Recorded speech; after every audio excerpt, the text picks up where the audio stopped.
saya tanya dia.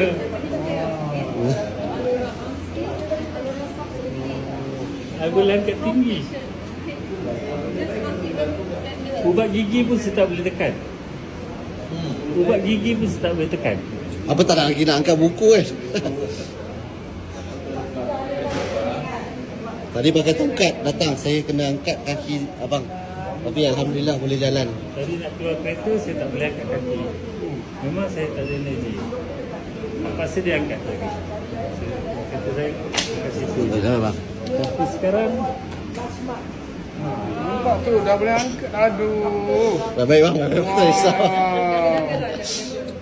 Hati-hati juga, hati-hati juga. Ha. Ha. Wah, dah boleh jalan dah. Boleh jalan. Pakai stocking aja.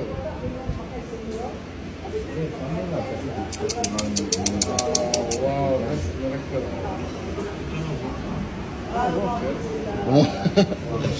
Tadi kena angkat lah.